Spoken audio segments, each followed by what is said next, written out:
मित्रांनो नमस्कार. आजच्या भागामध्ये आता इकडं जी सावी आहे तिथे रडत बसलेली असते. धैर्यसाठी जेवायचं ताट घेऊन आलेलं असते आणि धैर्य पण आता आतमधून दरवाजाला डोकं लावून बसलेलं असतो. आणि आता धैर्याला स्वप्न पडतं की जो धैर्य आहे तो दरवाजा उघडतो, बाहेर जातो, सावीजवळ जातो आणि म्हणतो की सावी काळजी करू नको, मी आहे ना. आणि धैर्य म्हणतो की अगं सावी तू माझा कशाच राग आला माहिती का? तू मला सांगून नाही गेली ना, तू मला सांगून गेली असती तर बरं झालं असतं. अगं सावी मी तुझी किती वाट बघितली, मला करमत नव्हतं माहिती का सावी. तर सावी म्हणते अहो धैर्य, माझा पण जीव इथेच अडकला होता. तुमचा जीव माझ्यापाशी आणि माझा जीव तुमच्यापाशी अडकला होता. तर आता लगेच धैर्य म्हणतो की हो ना सावी, आपल्या एकमेकावरती खूप प्रेम आहे गं, पण असा राग आल्यावर मला नाही आवरत. मग तू मला असं विचारून नाही गेली की मला खूप वाईट वाटतं अगं सावी, असं नको करत जाऊ. आणि हे बघ तू जेवण करून घेत जा. तर आता धैर्य म्हणतो की सावी म्हणते धैर्य तुम्ही जेवण करा ना. आणि बघतो तर काय, धैर्यचं स्वप्न.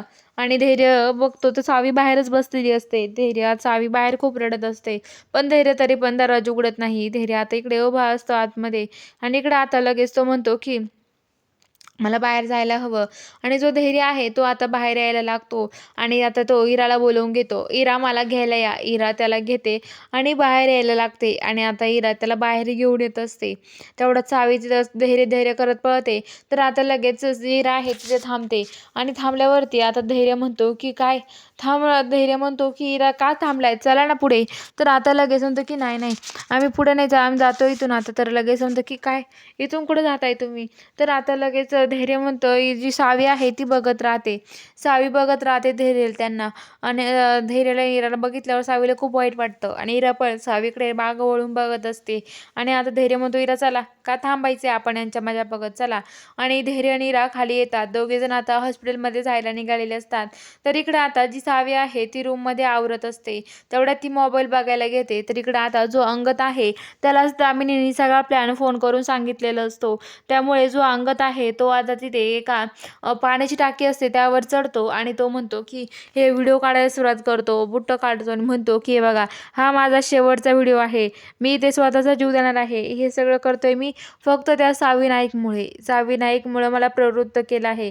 तिने माझ्यावर अतिप्रसंग केला आहे. त्यामुळे मी माझा जीव देणार आहे असं म्हणत असतो. आणि आता इकडं आणि जी सावी आहे तो व्हिडिओ काढतो. तेवढं ते आता खाली त्याची बूट पडतं. म्हणून तो माणूस वर बघतो तर काय तो जो हे असतो अंगद तो वर उभा असतो. तर अंगदला पण तो माणूस म्हणतो हे वरडत आला का, खाली उतर खाली उतर. सगळे आजूबाजूचे माणसं तिथे जमा होतात. अंगदला वर ओरडतात खाली उतर म्हणून. आणि लगेच आता जो अंगद आहे तो तरी पण उतरत नाही. तेवढ्यात आता लगेच पोलीस पण तिथे येतात. पोलीस आल्यावरती आता लगेच अंगदला पकडतात आणि घेऊन येतात. आणि म्हणतात काय करताय तुम्ही साहेब, सोडा. तर म्हणतो की नाही नाही, सावी धैर्य मुजुमदारांनी माझ्यावर अतिप्रसंग केला आहे. तिच्यामुळे मला प्रवृत्त केलंय. मी उद्या ह्या जगात कुणाला दिसणार नाहीये. त्यामुळे मी व्हिडिओ काढून ठेवतोय. तुम्ही बाजूला व्हा, मला सोडा असं म्हणतो. तर आता लगेच पोलीस म्हणतात की गप्प बस, चल इथून. आणि त्याला तिथून घेऊन जातात. तर इकडे आता जी सावी आहे ती मोबाईलवरती व्हिडिओ बघते. आणि मोबाईलवरती व्हिडिओ बघितल्यावरती सावीला खूप टेन्शन येतं. सावी म्हणते की मी खोटं बोलतोय हा अंगद, मी काहीच केलं नाहीये, मला माहिती नाहीये अंगद कोण आहे, असं का करतोय हा अंगद. तर आता लगेच जी सावी आहे तिला खूपच टेन्शन येतं. आता ती व्हिडिओज बघत असते तेवढा तिला खालून आवाज येतो, सावी खाली ये लवकर, पोलीस आले आहेत. तर आता सावी पूर्ण गडबडून जाते. तर इकडे आता धैर्य आणि इरा पण आता बाहेर आलेले असतात दोघेजण. आता धैर्य आणि इरा बाहेर आलेले असतात हॉस्पिटलमध्ये. आणि त्यामुळे त्यांना पण काही माहीत नसतं. तर आता ते पोलीस सावीला अटक करणार असतात आणि तिथून घेऊन जाणार असतात. तर बघूया आता पुढील भागामध्ये नक्की काय घडणार आहे. खरंच पोलीस करतील का सावीला अटक आणि धैर्य नेऊन देईल का सावीला जेलमध्ये, हे बघायला चॅनलला सबस्क्राईब करा.